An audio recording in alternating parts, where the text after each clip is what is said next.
Hello everyone. हम लोग ने अभी तक यूनिट 1 शुरू कर दी अपने ट्रांसपोर्टेशन इंजीनियरिंग की, और कुछ हद तक थोड़ी बहुत चीज़ें हमने पढ़ ली हैं।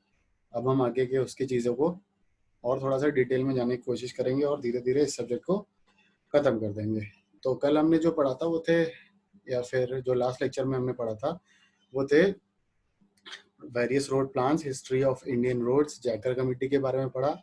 और हमने रोड क्या है, हाईवे क्या है, एम्बैंकमेंट क्या है, ये सब हमने देख लिया। और लखनऊ प्लान के हिसाब से रोड की क्या लेंथ होनी चाहिए उस हिसाब से हमने पूरा देख लिया था। अब हम जो आगे पढ़ने वाले हैं वो है रोड्स के बारे में, कि रोड्स की क्या कैरेक्टरिस्टिक्स हैं, क्या ज्योमेट्रिक प्रॉपर्टीज हैं, उसको कैसे बनाना है, क्या उसके ज्योमेट्रिक फीचर्स रखने हैं। ठीक है, तो वो चीज़ें हम देखेंगे। तो अभी पहले हम सिर्फ जान लें कि चीज़ें होती क्या हैं, फिर धीरे धीरे करके एक एक पढ़ते चलेंगे। तो सबसे पहले हम देखते हैं। देखिए, देख पा रहे होंगे, geometric design of highways, cross sectional element, side distances, horizontal alignment, vertical alignment. ये जो चार चीजें लिखी हुई है ना, cross section element, side distance, horizontal alignment, vertical alignment, ये चार चीजों में ही हमारा बेसिकली ये वाली जो यूनिट है और नेक्स्ट यूनिट भी है वो इसी में कवर हो जाएगी। और हम आगे एक एक करके समझते चलते हैं। क्रॉस सेक्शनल एलिमेंट क्या होता है? क्रॉस सेक्शनल एलिमेंट का मतलब होता है कि जब आप रोड सेक्शन को क्रॉस करेंगे, मतलब कि क्रॉस सेक्शन लेंगे उसका एक, ठीक है, रोड लॉन्गिट्यूडनल डायरेक्शन में जा रही है, उसको काट दीजिए। ठीक है, cut it and see in the longitudinal direction, तो एक क्रॉस सेक्शन मिलेगा आपको। उस क्रॉस सेक्शन की क्या क्या प्रॉपर्टीज होनी चाहिए वो देखनी है। ठीक है, साइड डिस्टेंसेस के मतलब होता है, साइड डिस्टेंस मतलब कि अगर आपके सामने कोई ऑब्स्ट्रक्शन आ गया या फिर आपने कोई व्हीकल देख लिया, तो आपको डिसाइड करना पड़ेगा कि क्या आपको व्हीकल रोकनी है या फिर उसको ओवरटेक करना है, या फिर कोई अगर ऑब्स्ट्रक्शन ही है आगे, मान लीजिए कुछ एक्सीडेंट हुआ है तो आपको गाड़ी रुकनी पड़ेगी पीछे, या फिर कोई ऑब्जेक्ट आ गया है, मूविंग ऑब्जेक्ट है या फिर स्टेशनरी ऑब्जेक्ट है, तो आपको गाड़ी स्टॉप करनी पड़ेगी। तो वो साइड डिस्टेंसेस में आ जाता है, वो भी हम पढ़ेंगे। तो उसको हम अगली यूनिट में देखेंगे। हमें जो बेसिकली मेन देखना है वो बस इंट्रोडक्शन देखना है इस यूनिट में, बाकी इन सब टॉपिक्स का।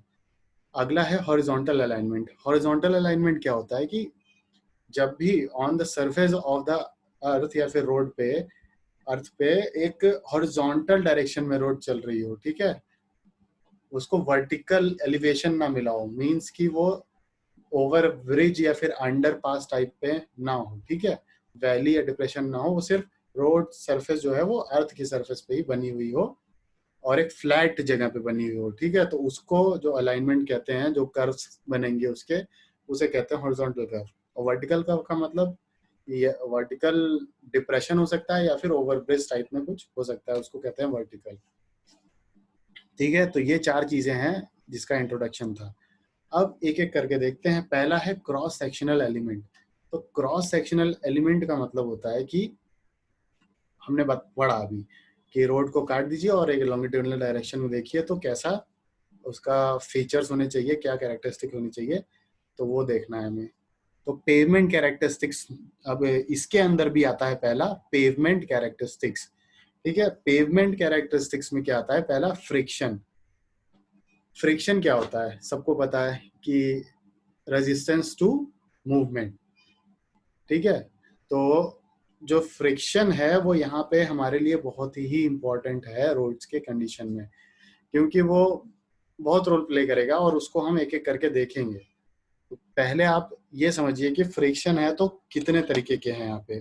दो तरीके के फ्रिक्शंस हैं, उसको समझते हैं कैसे। देखिए, जैसे सपोज करिए कि ये रोड है, ठीक है, ये रोड है, इस पे एक व्हीकल मूव कर रहा है, मान लीजिए आप ही इस व्हीकल में बैठे हुए हैं और इसमें मूव कर रहा है ये इन द लॉन्गिट्यूडनल डायरेक्शन, मतलब कि रोड लॉन्गिट्यूडनल है, इधर मूव कर रहा है। ठीक है, तो यहाँ पे आप देखेंगे कि जो टायर्स होंगे, व्हीकल के जो टायर्स होंगे, उनका सरफेस पे, सपोज इसको अगर मैं बनाना चाहूँ,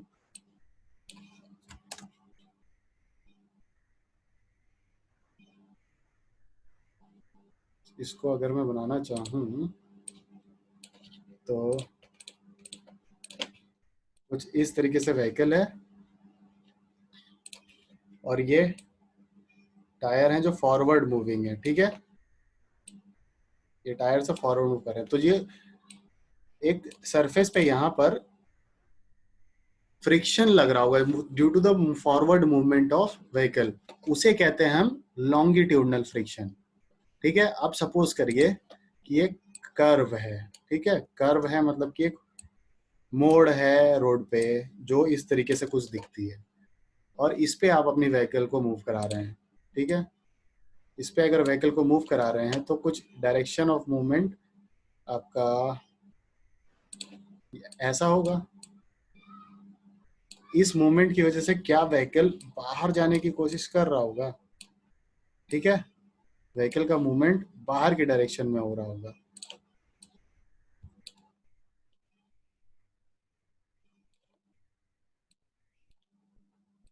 ठीक है, व्हीकल का मूवमेंट अब कैसा हो रहा है, बाहर की डायरेक्शन में। तो एक सेंट्रीफ्यूगल फोर्स लग रहा होगा जो कि लेटरल डायरेक्शन में लग रहा होगा।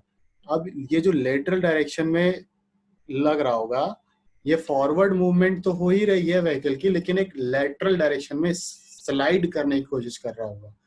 तो ये जो फ्रिक्शन यहाँ पे जो यूज होगा वो कौन सा यूज होगा, लेटरल फ्रिक्शन होगा। अब इन दोनों की जो वैल्यू होती है वो अलग अलग होती है, तो इसको देख लीजिए एक बार। जो लॉन्गिट्यूडनल मूवमेंट होगा उसके लिए लॉन्गिट्यूडनल डायरेक्शन में जो फ्रिक्शन होगा वो होगा 0.35 टू 0.4, वेरी करता है ये। और इसका एक कह सकते हैं कि रिलेशन क्या है, एफ लॉन्गिट्यूडनल या फिर friction longitudinal is inversely proportional to speed, यानी जितनी ज्यादा स्पीड उतना कम फ्रिक्शन ऑफर होगा, ठीक है। और लेटरल डायरेक्शन में क्या होता है, फ्रिक्शन की वैल्यू 0.15, ठीक है, लेटरल डायरेक्शन में कम होती है फ्रिक्शन की वैल्यू और लॉन्गिट्यूडनल डायरेक्शन में ज्यादा होती है। चलिए ये समझ आ गया। अब अगला जो है पेवमेंट कैरेक्टरिस्टिक वो है स्किड एंड स्लिप। स्किड क्या होता है, स्लिप क्या होता है, सब समझते हैं एक एक करके। जब आपका व्हीकल के व्हील्स रोटेट कम कर रहे हो और ट्रांसलेशन यानी कि मूवमेंट ज्यादा हो रहा हो, ठीक है, मूवमेंट ज्यादा हो रहा हो लेकिन रोटेशन कम हो रहा हो। जैसे कि एग्जांपल के लिए मैं बताता हूँ, आपने सडन ब्रेक मारा तो रोटेशन तो जीरो हो गया, लेकिन स्किड करते हुए गाड़ी आगे चली गई, ठीक है, रोटेशन नहीं हो रहा व्हील्स में लेकिन गाड़ी आगे जा रही है, ये क्या हो रहा है, इसे स्किड कंडीशन बोलते हैं। और उसके जस्ट अपोजिट क्या होती है, स्लिप कंडीशन, जब रोटेशन हो रहा हो लेकिन ट्रांसलेशन मूवमेंट या फिर फॉरवर्ड मूवमेंट ऑफ व्हीकल नहीं हो रहा हो, इसे क्या कहते हैं, स्लिप। अब इसका एग्जांपल देखिए कैसे होता है, जब भी मड में कीचड़ में गाड़ी फंस जाती है तो टायर का व्हील मूव करता रहता है लेकिन मूवमेंट क्या नहीं होती है ना, तो यही होता है स्किड एंड स्लिप। ये हो गई दूसरी पेवमेंट की कैरेक्टरिस्टिक्स। तीसरी क्या होती है, light reflection characteristic. Light reflection क्या होती है, जैसे दो तरीके की रोड्स होती हैं, व्हाइट रोड्स और ब्लैक रोड्स। व्हाइट रोड्स किसको कहते हैं और ब्लैक रोड्स किसको कहते हैं, ये देख लेते हैं पहले। व्हाइट रोड्स जो होती हैं वो सीमेंट कंक्रीट की जो रोड होती हैं बनी हुई, उनको हम व्हाइट रोड्स कहते हैं। क्यों कहते हैं, क्योंकि ये जब इन पे धूप पड़ती है तो ये एकदम वाइट दिखाई देने लगती हैं, ठीक है। तो ये बहुत ज्यादा धूप में अगर देखेंगे तो आंखों पे ये रिलैक्सिंग बिल्कुल नहीं होती हैं और एक तरीके का अनकंफर्ट पैदा करती हैं। और वहीं ब्लैक रोड्स क्या होती हैं, ब्लैक रोड्स होती हैं जो बिटुमिन की बनी होती हैं, बिटुमिन टार की बनी होती हैं, ये ब्लैक होती हैं सरफेस, जब दिन में भी देखेंगे धूप पड़ने पे भी तो इस पे विजिबिलिटी अच्छी रहती है, इरिटेशन नहीं होती आंखों में। तो व्हाइट रोड्स जो होती हैं उस पर लाइट हल्की सी भी पड़ती है तो चमकती हैं, तो ये नाइट के लिए अच्छी होती हैं। लेकिन ब्लैक रोड्स क्या होती हैं, वो डे के लिए अच्छी होती हैं क्योंकि ये बहुत ज्यादा रिफ्लेक्शन नहीं देती हैं आंखों में, तो एक तरीके से कंफर्टेबल कंडीशन दिन में रहती है। तो लाइट रिफ्लेक्शन के हिसाब से दिन में बेटर है ब्लैक रोड्स और रात में बेटर है white roads. But overall rigid pavement is considered best, ठीक है, from light reflection point of view, क्योंकि रात में बेटर व्हाइट रोड्स रहती हैं और दिन में भी विजिबल रहती हैं लेकिन अनकंफर्टेबल होती है। फिर अगला क्या है, अनइवेननेस इंडेक्स। अनइवेननेस इंडेक्स जो होता है ये हमने अभी मैंने आपको जैकर कमेटी पढ़ाई थी, जैकर कमेटी में एक चीज बताई थी कि उन्होंने बम्प इंटीग्रेटर बनाया था। जो बम्प इंटीग्रेटर था उसकी वजह से हम undulations in the along the length of the road पता करते हैं। तो अब क्या होता है कि एक डिवाइस होता है बम्प इंटीग्रेटर। बम्प इंटीग्रेटर कुछ इस तरीके से अब दिखेगा, अगर मैं बना के दिखाना चाहूँ तो कुछ ये रहेगा, एक बॉक्स टाइप का, और इस पे व्हील्स लगे होंगे। ठीक है, ये व्हील्स लगे होंगे और ये एक जगह पर यहाँ पर हैंडल लगा होगा जिसे पुश करके आगे बढ़ाया जा सकता है। अब ये क्या करेगा कि अब इसके अंदर मैकेनिज्म उसका लगा हुआ है जो क्यूमुलेटिव वैल्यू ऑफ अंड्यूलेशंस को बता देगा। तो कुछ रोड मान लीजिए इस तरीके की है, तो डिप्रेशन भी है और उठा हुआ भी है, डिप्रेशन भी है और उठा हुआ भी है। तो ये एक डिप्रेशन को भी कैलकुलेट करेगा और उठे हुए को भी कैलकुलेट करेगा। तो इसकी वजह से जितना भी अंड्यूलेशन है बम्प इंटीग्रेटर क्या करेगा, टोटल हमें बता देगा। फिर कैलकुलेट करने के बाद पर किलोमीटर अगर 1500 mm पर किलोमीटर आ रहा है, मतलब अनड्यूलेशन अगर 1500 mm पर किलोमीटर है तो बहुत ही अच्छी है रोड। अगर 1500 से 2500 किलोमीटर पर mm पर किलोमीटर पहुंच जाता है तो सेटिस्फैक्ट्री कंडीशन है रोड की, लेकिन बहुत अच्छी नहीं है। लेकिन अगर 2500 से 3200 पे है तो रोड बहुत ही खराब कंडीशन में है, उसको रिपेयरिंग करनी पड़ेगी। ठीक है, अगर 3200 के ऊपर चली गई है अंड्यूलेशन mm में तो अनकंफर्टेबल होगी कंडीशन, वहां पे आप रिपेयर नहीं कर सकते, वहां पे आपको दोबारा से रोड बनानी पड़ जाएगी। ये है पार्ट अनइवननेस इंडेक्स का। तो ये चीज समझ में आ गई होगी।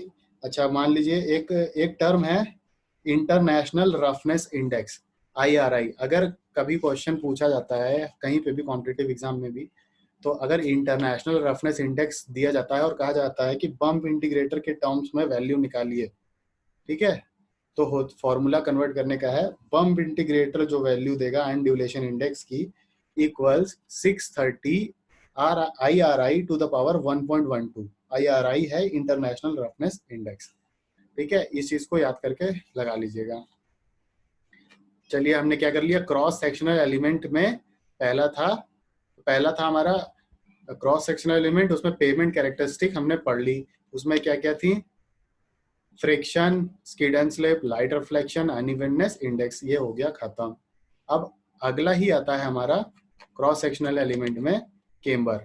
केम्बर क्या होता है, मैंने थोड़ा सा हिंट दिया था आपको, अब हम इसके बारे में थोड़ा सा डिटेल में पढ़ लेते हैं।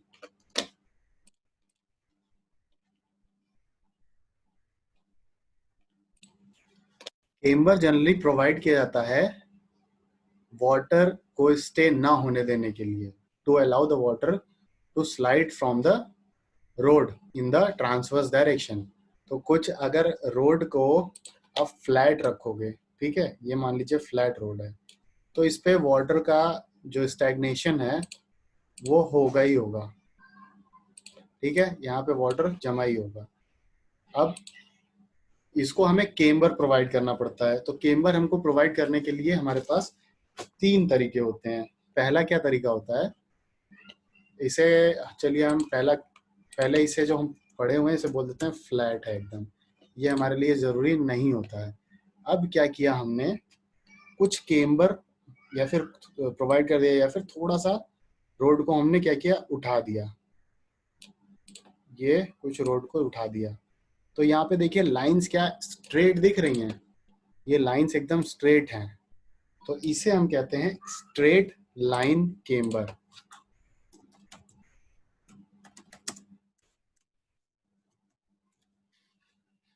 ठीक है, ये हो गया हमारा स्ट्रेट लाइन केम्बर। इसको रिप्रेजेंट करने का तरीका है 1 in n।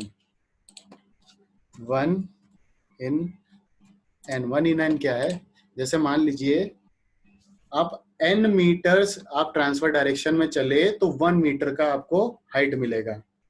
मतलब कि ऐसे कह सकते हैं, अगर मैं कहूं कि 1 in 100 है तो आपको केम्बर या फिर जो यहाँ पर आप देख पा रहे होंगे उठा हुआ है, ये पोजीशन को अगर मैं कहूँ 1 in 100 है तो आपको ये डिस्टेंस जो होनी चाहिए ये 100 मीटर्स होनी चाहिए। प्रैक्टिकली रोड में इतनी नहीं होती है, इसीलिए आप देखेंगे कि केम्बर आपको, जो रोड होती है वो केम्बर आपको एकदम फ्लैट सा दिखता है, लेकिन वो बहुत हल्का केम्बर होता है। तो वो रोड जो होती है आपकी वो थ्री, अगर सिंगल लेन है तो 3.75 होगी, अगर डबल लेन है तो 7 मीटर होगी, तो ज्यादा नहीं होती, इसीलिए केम्बर बहुत हल्का दिखता है हमें। ठीक है, तो ये स्ट्रेट लाइन केम्बर पहला तरीका है। दूसरा तरीका है parabolic camber.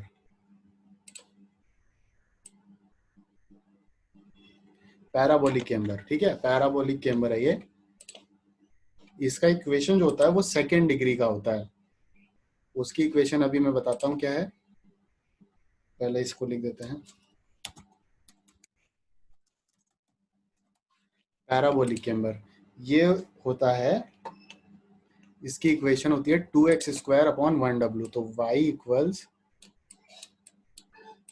2x² upon nw। n क्या है? n है हमारा, सपोज अगर मैं इसे एक स्ट्रेट लाइन केम्बर में कन्वर्ट करने के लिए कहूँ तो कुछ इस तरीके से आप जोड़ेंगे क्राउन को, तो सेम जो आप जो स्ट्रेट लाइन में हम 1/n कह रहे थे वही यहाँ पे भी कहने लग जाएंगे 1/n का। तो जो n है यहाँ पर वो बेसिकली हमारा एक तरीके से कह सकते हैं स्ट्रेट लाइन से ही निकाला गया है।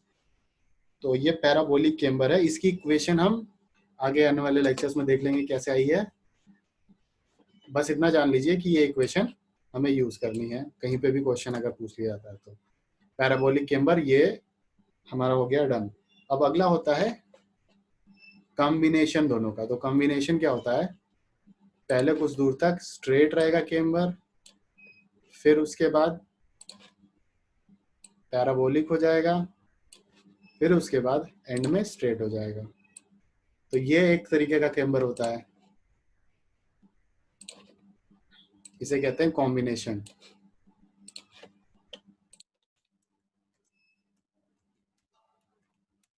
एक एक करके थोड़ा सा पढ़ लेते हैं क्या क्या होता है। फ्लैट तो हमें जरूरत नहीं है तो इसे हम एकदम डिस्कार्ड करते हैं। अब स्ट्रेट लाइन की बात होती है, तो स्ट्रेट लाइन क्या होता है? Straight line camber is preferred for cement concrete road because camber is very less, and to provide lesser camber, straight line profile is best. तो straight line profile हम सीमेंट कंक्रीट रोड के लिए देते हैं, ठीक है। Parabolic camber is preferred for fast moving vehicles as the centre portion is flat. तो centre portion देख रहे होंगे यहाँ पे एक तरीके से फ्लैटर साइड पे है, स्ट्रेट लग रहा है कि हाँ फ्लैट पे है, तो उस पे जो व्हीकल का मूवमेंट है उसे अनकंफर्टेबल सी सिचुएशन नहीं आती है, वो एकदम स्ट्रेट उस पे जा सकती है। बट एक टिल्ट होके चलना पड़ता है स्ट्रेट लाइन केम्बर में। तो फास्ट मूविंग व्हीकल के लिए बेस्ट होता है पैराबोलिक केम्बर। कॉम्बिनेशन कहाँ पे प्रेफर होता है? कॉम्बिनेशन वहाँ पे एक्सप्रेस हाईवेज पे प्रेफर किया जाता है। एक्सप्रेस हाईवेज पे क्यों प्रेफर किया जाता है? क्योंकि जैसे मान लीजिए कि जो स्ट्रेट लाइन है वो लेस स्पीड को परमिट कर रही है और सेंटर पे जो है वो हाई स्पीड को परमिट कर रही है, तो टुवर्ड्स द सेंटर जो है वो heavy high speed vehicles move कर सकती हैं और towards the and low speed moving vehicles move कर सकती हैं। तो इसलिए कॉम्बिनेशन यूज किया जाता है, ठीक है। ये हो गई हमारी बात केम्बर की। केम्बर में कुछ ये देखिए रिकमेंडेशन है आईआरसी की, कितना मिनिमम होना चाहिए, ठीक है, केम्बर एरस पर आईआरसी। तो जब एरिया जो है सीमेंट कंक्रीट या हाई बिटुम एरिया कह रहा हूँ, रोड जो है सीमेंट कंक्रीट या हाई बिटुमिनस की होगी, मतलब कि अच्छे बिटुमिन कंक्रीट की बनी होगी, तो हैवी रेन और लाइट रेन एरिया में डिवाइड किया गया है दो पार्ट में। तो 2% हैवी रेनफॉल एरिया में और लाइट रेनफॉल में 1.7%। इसका मतलब है कि 100 मीटर्स अगर आप चलेंगे ट्रांसफर डायरेक्शन में तो 2 मीटर्स का राइज आपको देना पड़ेगा। मतलब कि अगर आपकी रोड 3 मीटर्स की है, 4 मीटर्स की है, तो उस हिसाब से आप उस रेशियो में कन्वर्ट कर लेंगे इसको, ठीक है, समझ गए होंगे। फिर उसी तरीके से थिन बिटुमिनस है तो 2.5% और 2% according to the rainfall of the area. WBM roads मतलब कि वाटर बाउंड मैकेडम रोड्स, ये रोड्स हम मटेरियल्स में पढ़ेंगे, बस इतना जान लीजिए कि ये कोर्स एग्रीगेट और फाइन एग्रीगेट और इसके कुछ फाइनर पार्टिकल्स को मिलाकर वाटर बॉन्ड मैकेडम रोड्स बनती हैं। ठीक है, तो इसमें 3% और 2.5% का केम्बर दिया जाता है। जैसे जैसे आपके रोड्स के मटेरियल खराब हो रहे हैं वैसे वैसे ही केम्बर बढ़ता जा रहा है, मतलब कि वहां पे पानी को रुकने का कोई मौका नहीं दिया जा रहा है। अर्थन रोड्स, जैसे कि अब अर्थ की रोड सिर्फ बन गई है, उसको सिर्फ अर्थ को रोल कर दिया गया और रोड उसको बोल दिया गया, तो उस पर देखिए पानी रुकने का चांस नहीं देना है, मतलब कि उसको बहुत हाई स्टीप केम्बर देना है। हैवी रेनफॉल में 4% का केम्बर दिया गया है और लाइट रेनफॉल में 3% का केम्बर दिया गया है। चलिए ये सब समझ में आ गया हमें। अब बारी है विड्थ ऑफ पेवमेंट की। अगला जो हमारा कौन सा कैरेक्टरिस्टिक्स था, क्रॉस सेक्शनल एलिमेंट्स में पेवमेंट हो गया और केम्बर हो गया, and now width of the pavement. अगर विड्थ ऑफ द पेवमेंट की बात करें तो सिंगल लेन जो रोड होती है उसकी विड्थ होती है 3.75 मीटर, और जैसे ही मल्टीपल लेन्स में बात होने लग गई तो 3.5 इंटू नंबर ऑफ लेन्स। ठीक है, तो ये हमें सिंपल पता करने का तरीका है कि विड्थ ऑफ द रोड क्या हो सकती है।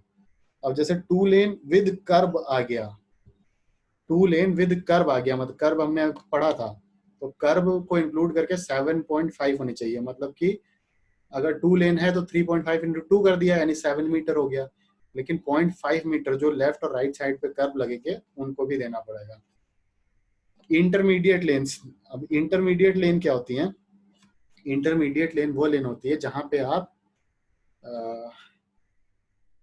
प्रोवाइड नहीं कर पाते हैं पूरी पूरी स्पेस, मतलब कि आप मल्टीपल लेन्स नहीं प्रोवाइड कर पा रहे हैं, जैसे कि जो स्पेस का रिस्ट्रिक्शन हो सकता है जहां पर, या फिर वहां पर ट्रैफिक उतना ज्यादा नहीं है, जैसे कि गांव के एरिया हो गए जहां पे बहुत ज्यादा ट्रैफिक नहीं होता है, तो वहां पे मल्टीपल लेन्स बनाने की से अच्छा है कि एक ऐसी लेन बना दीजिए कि व्हीकल अगर कम जा रही हैं तो वो जा सकें। तो आप व्हीकल देखते हो कि जनरली गांव साइड में या फिर रिमोट एरियाज में 5.5 मीटर्स की रोड बनती है।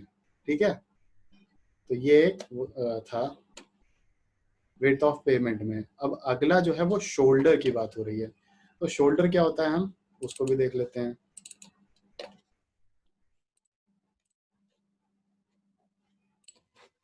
सपोज एक 2 लेन 2 वे रोड है, ठीक है, 2 लेन 2 वे रोड है जिसका मैं टॉप से बना रहा हूँ, क्रॉस टॉप से व्यू बना रहा हूँ।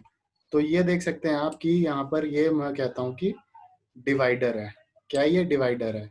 फिर एक लेन है दिस साइड और अदर साइड पे दूसरी लेन है, तो ये तो हो गई हमारी लेन्स। ठीक है, लिख भी देते हैं, चलिए ये डिवाइडर है।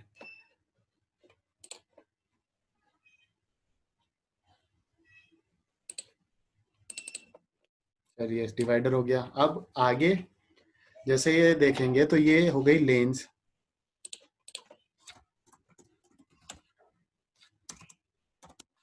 ठीक है, अब लेन्स के साइड में भी आप देखते होंगे थोड़ी सी जगह रहती है इमरजेंसी पर्पस के लिए। ठीक है, इमरजेंसी पर्पस के लिए कुछ जगह यहाँ पर दी रहती है, इमरजेंसी पार्किंग हो गई, इमरजेंसी सिचुएशंस आ सकती हैं, एक्सीडेंट के टाइम पे कुछ भी हो सकता है, या फिर किसी को व्हीकल को रोक कर वहाँ पे कुछ भी बगल में काम हो सकता है, तो ये इमरजेंसी पार्किंग इमरजेंसी पर्पस के लिए यूज होती है। ठीक है, इसके बारे में और भी देखेंगे अभी। तो ये जो हो गया शोल्डर्स की बात हो गई, ये शोल्डर्स अभी यहाँ पर इन्हें मैं लिख देता हूँ शोल्डर। चलिए शोल्डर समझ में आ गए। फिर उसके बगल में ये क्या होंगे? अब ये शोल्डर के बगल में देखिए जरा, टॉप से अगर देखेंगे तो इसे कन्फाइनमेंट के लिए मैंने कुछ बात की थी, कन्फाइनमेंट के लिए, कन्फाइनमेंट के लिए अगर कुछ याद आ रहा हो तो ये कन्फाइनमेंट के लिए जो प्रोवाइड किए जाते थे ये हैं कर्व। ठीक है, ये कर्व हैं। फिर इसके बगल में होते हैं दोनों साइड पे फुटपाथ। ये होते हैं फुटपाथ। तो एक तरीके से ये क्रॉस सेक्शन या फिर टॉप व्यू ऑफ रोड आप देख चुके हो। तो ये शोल्डर और डिवाइडर लेन्स और कर्व ये समझ में आ गए। तो इससे हम अब एक क्रॉस सेक्शन के डायग्राम से भी देख के समझ लेते हैं। फटाफट से समझते हैं। चलिए, तो कुछ अगर मैं रोड को कहूँ कि पैराबोलिक केम्बर दिया हुआ है, तो कुछ इस तरीके से रोड बनाई मैंने, ठीक है। ये हो गई रोड, ये था हमारा लेन्स, यहाँ पर खत्म हो गई। ये है डिवाइडर, ठीक है। ये हो गया डिवाइडर, ये क्या कर रहा है, डिवाइड कर रहा है रोड को टू वे ट्रैफिक में। इतना जो कर्व बना हुआ है इतना नहीं होगा, वो ऑन द स्ट्रेटर साइड होगा, लेकिन समझने के लिए। फिर उसके बाद थोड़ी दूर पे जब लेंस खत्म हुई तो वहां पर क्या प्रोवाइड किया गया, शोल्डर। दोनों साइड क्या प्रोवाइड किए गए, ये शोल्डर। फिर उसके बाद यहाँ पर क्या प्रोवाइड किया गया, कर्व। कर्व कर्व कैसे प्रोवाइड किया गया, टॉप से बॉटम तक, मतलब कि पूरा कवर करेगा ये कुछ इस तरीके से कर्व स्टोन्स यहाँ पर दे दिए गए। चलिए, ये हो गए कर्व। अब क्या दिया गया, फुटपाथ। तो फुटपाथ भी कुछ ऐसे यहीं से होगा। तो अब रोड का सेक्शन समझ में आ गया। तो शोल्डर जो होते हैं, ये जो पोर्शन मेंशन किया हुआ है, ये पोर्शन, ये होता है शोल्डर, और ये होता है शोल्डर।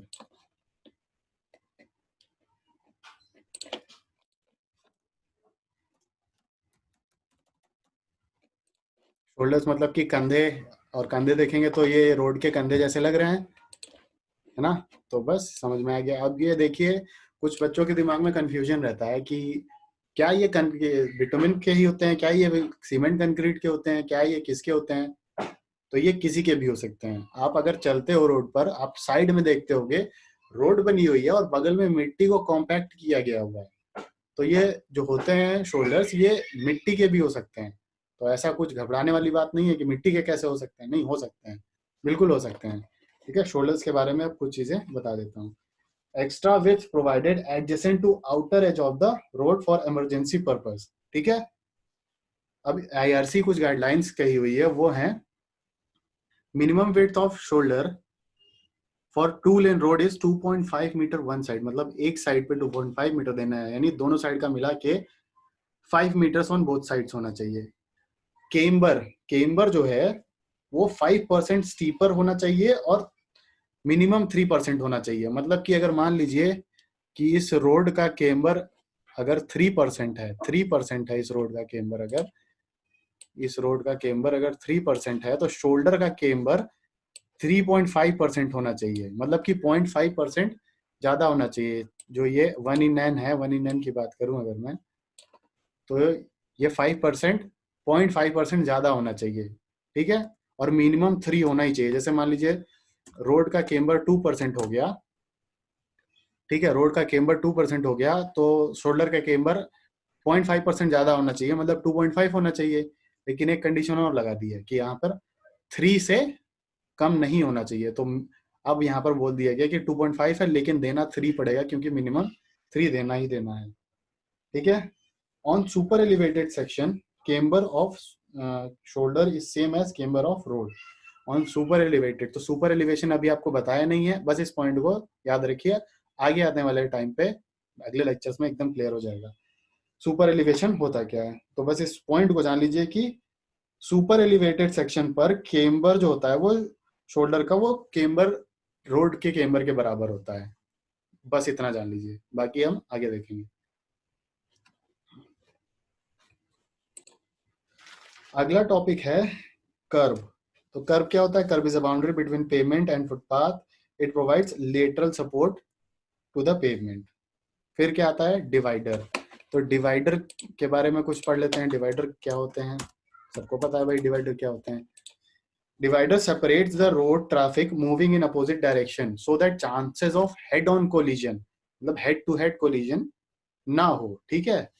तो हेड ऑन कोलिजन कैसे बचेगा भाई, अब आपने एक बीच में एक तरीके का हिंड्रेंस प्रोवाइड कर दिया जिससे इधर उधर की मूवमेंट नहीं हो सकती, तो एक्सीडेंट हो ही नहीं सकते, ठीक है। और इसी डिवाइडर पर प्लांट किए जाते हैं ट्रीज, ठीक है। उस ट्रीज का प्लांट करने का एक रीजन होता है कि ग्लेयर जो होता है, जैसे सामने से रात में कोई गाड़ी आ रही है तो उसकी हेडलाइट जो है आंखों में चुभती है। लेकिन अगर डिवाइडर है और डिवाइडर पे ट्रीज लगी हुई हैं, तो ट्रीज जो होती हैं वो उस लाइट को एब्जॉर्ब करती हैं और सामने जो अपोजिट डायरेक्शन से व्हीकल आ रही है उस पर नहीं जाने देती हैं, तो जो ग्लेयर इफेक्ट आता है उसको खत्म करती हैं। तो इन डिवाइडर का ये रोल होता है। अब अगला इसमें क्या कहता है, आईआरसी क्या कहता है, इंडियन रोड कांग्रेस, जो जैकब कमेटी में बना था। As per IRC minimum width of divider is 5 metre on a highway and 3 metre if space is restricted. तो डिवाइडर कम से कम 5 मीटर होना चाहिए, और अगर स्पेस की बहुत ज्यादा रिस्ट्रिक्शन है तो 3 मीटर से कम तो बिल्कुल नहीं होना चाहिए। ये थी हमारी डिवाइडर्स की बात। चलिए, जब इतना समझ में आ गया तो आगे देखते हैं फिर लास्ट, ये आज का टॉपिक एक लास्ट देख लेते हैं, cross section of road as per IRC 1980। तो आईआरसी ने अपना एक क्रॉस सेक्शन ऑफ रोड दिया हुआ है, उसको हम पढ़ेंगे। चलिए ठीक है। तो सपोज एक फ्लैट सरफेस है, ठीक है, ये है फ्लैट सरफेस। यहाँ पर रोड बनानी है, इस पर रोड बनानी है। तो क्या कहा है आईआरसी ने कि पहले आप एम्बैंकमेंट बनाइए। एम्बैंकमेंट बनाने का मतलब कि एक मिट्टी का एक हाई एम्बैंकमेंट बनाइए जिस पर रोड का कंस्ट्रक्शन किया जा सके। ठीक है, तो पहले यहाँ पर आप बनाइए एक एम्बैंकमेंट। ये हो गया एम्बैंकमेंट। चलिए, ये बन गया एम्बैंकमेंट। अब इस पे बनेगी रोड, तो हम कह देते हैं चलिए ये हो गई रोड।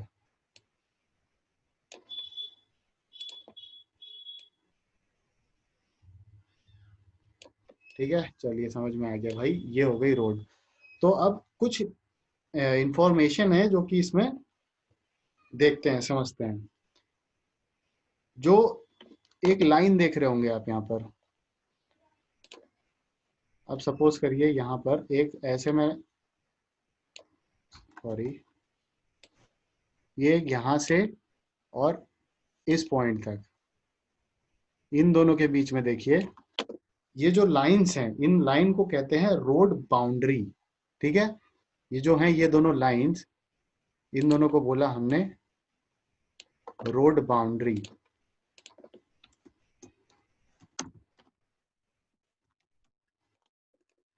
ठीक है, अब कुछ दूरी पे यहाँ से रोड बाउंड्री से एक लाइन और होती है,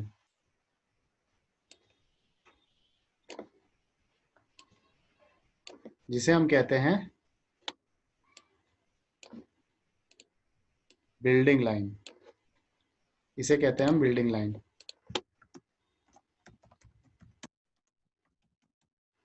ठीक है, यहाँ जो इन लाइंस के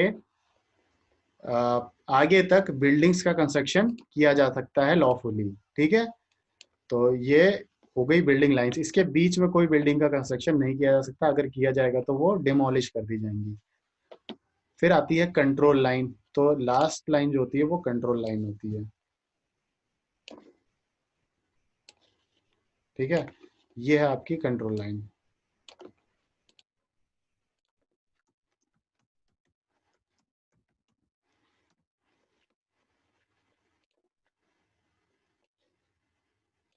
चलिए, सारी लाइन समझ में आ गई। अब एम्बैंकमेंट से कुछ डिस्टेंस पे, जहाँ पे एम्बैंकमेंट बना है और रोड से बीच में कुछ एक डिस्टेंस होती है। ठीक है, तो ये जो डिस्टेंस होती है इसको कहते हैं रोड मार्जिन। इसको कहते हैं रोड मार्जिन।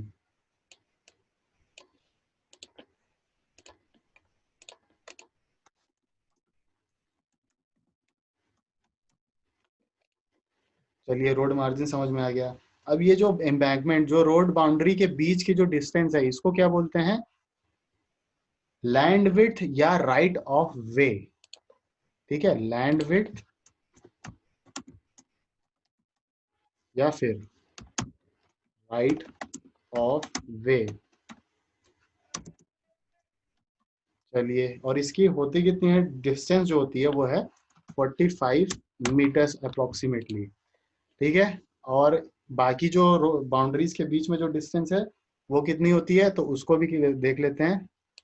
तो इनके बीच में जो बिल्डिंग लाइंस के बीच में जो डिस्टेंस होती है अप्रोक्सीमेटली कितनी होती है, 80 मीटर्स। ठीक है, अप्रोक्सीमेटली। और कंट्रोल लाइंस के बीच में जो डिस्टेंस होती है वो कितनी होती है, अप्रोक्सीमेटली 150 मीटर्स।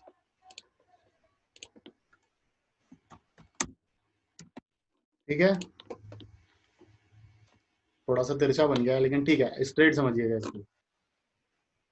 तो ये चीजें आपको समझ में आ गई होंगी। ये है आपका जो भी रोड्स आईआरसी 1980 के हिसाब से डिफाइन की गई हैं, तो ये है रोड्स। और जो ऊपर जो टॉप पे रोड बनी हुई है इसे कहते हैं विड्थ ऑफ फॉर्मेशन। ठीक है, इसे कहते हैं विड्थ ऑफ फॉर्मेशन।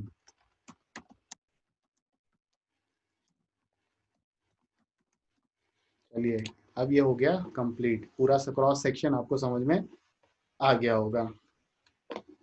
ठीक है, चलिए, आई होप इतना आप लोगों को समझ में आ गया हो। Have a great day, thank you. बाकी अब नेक्स्ट लेक्चर में पढ़ेंगे।